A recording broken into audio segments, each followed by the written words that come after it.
Hello class 11th, welcome back. And today we are going ahead in a lesson Silk Road. This is written by Nick Middleton. And in this lesson up to now we come to know there are three characters.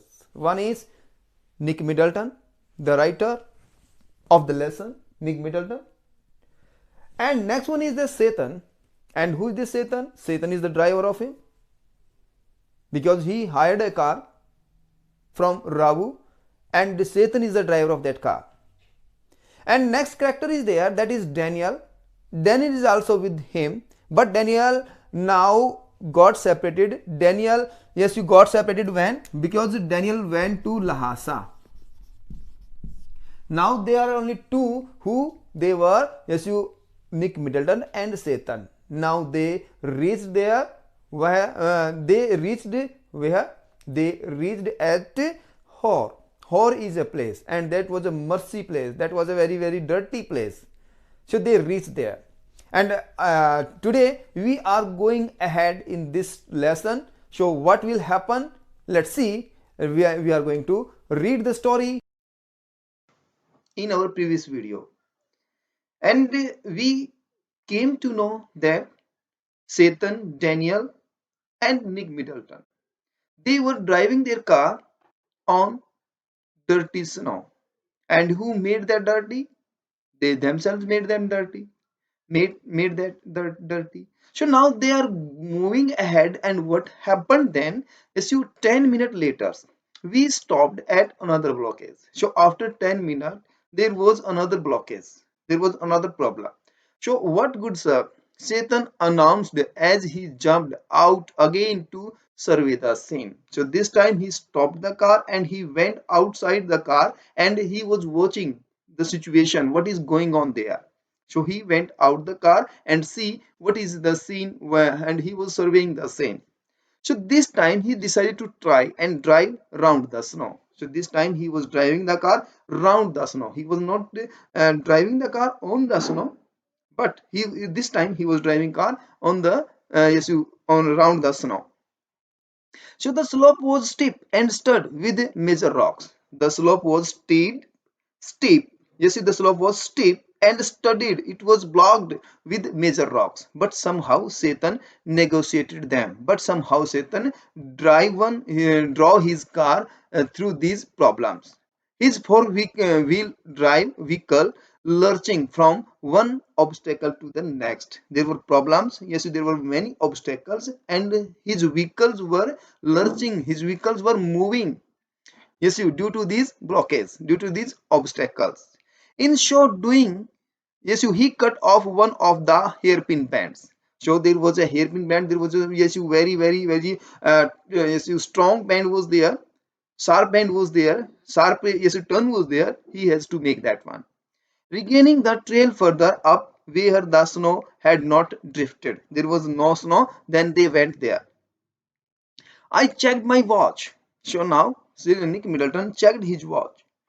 Yes, again, as we continue to climb in the bright sunshine, when they were going towards sun, when they were moving ahead, so that time he checked his watch again.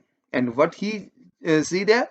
You see what he was in his watch? Yeah.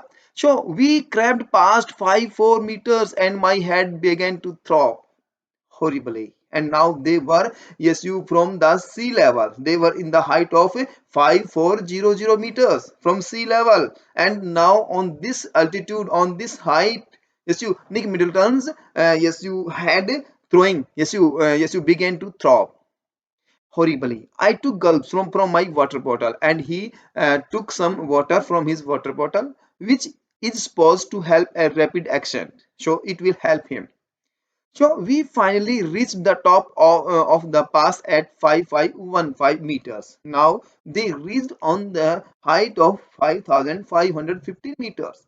It was marked by a large grain of rocks, and it is written on the large grain of rocks. And what is the mean of grain of rocks? The pile of stone on the top of the mountain. So festoon. Festoon mean decorated with white silk scarves and red prayer flags. So these stones were, yes, decorated with white scarves and ragged prayer flags. We all took a turn around the canes. They have to yes, you take around the cane because it was a tradition. Clockwise they have to yes, you took round. So and Satan checked the tire on his vehicle, and Satan checked his tires.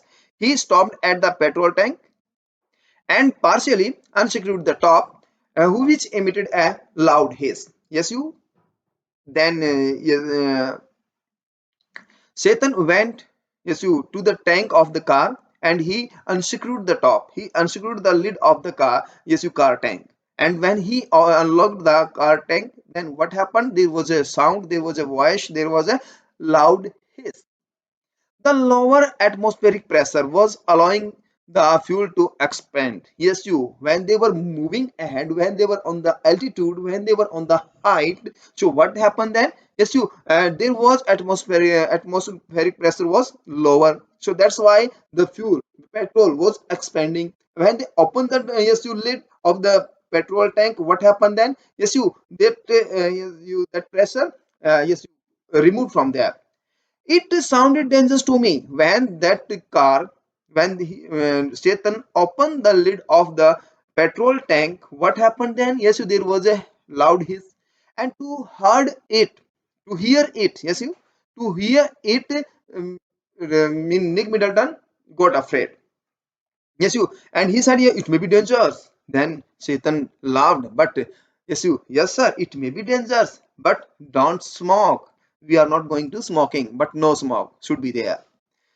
Okay, so next one is there. My headache soon cleared as we carried down the other side of the pass. When they were going down from the altitude, when they were going down, Nick Middleton's headache gone. His headache cleared now, and it was 2 o'clock by the time, and now the time was 2 o'clock, and we stopped for lunch, and they stopped for lunch there. We ate hot noodles inside a long canvas tent, part of a work camp erected beside a dry salt lake. The plateau is pockmarked. Pockmarked means disfigured with a scar, with salt flats and brackets. Brackets mean salty water. And lakes vestiges. Vestiges mean a trace of something.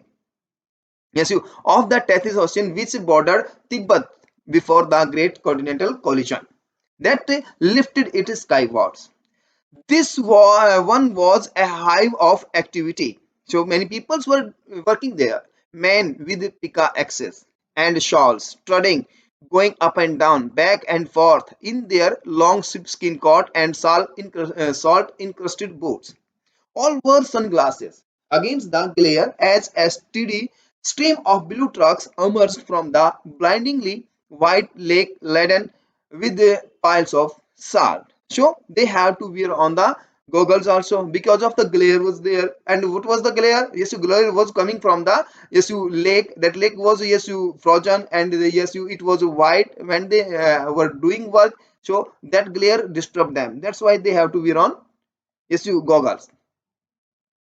By late afternoon, we had reached the small town of Hor. Up to afternoon, they reached a small town. The name of the small town is Hor.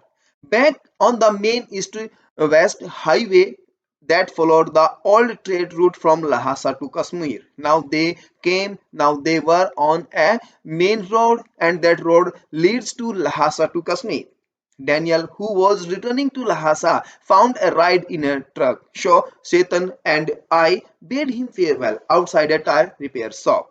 So Daniel, one more character was there. Yes, Daniel. Daniel was going to Lhasa, so that's why he took a truck from there, and they both mean Satan and Nick Middleton. You said goodbye to him.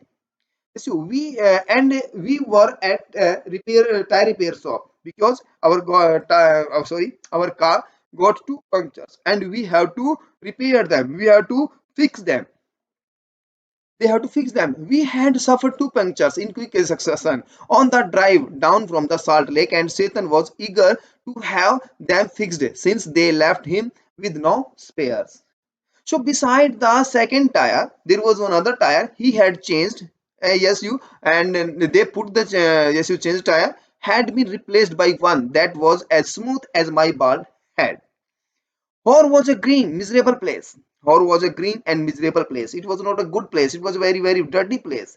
And there was no vegetation whatsoever, just dust and rocks. Nothing was there. There was no vegetation, just only dust and rocks were there. Liberally scattered with years of accumulated. And it was, seems that yes, these yes rocks, this dust were scattered here, accumulated here by many years. Refuge, which was unfortunately given to the town set on the shore of Lake Mansarovar, and this town was on the Lake Mansarovar.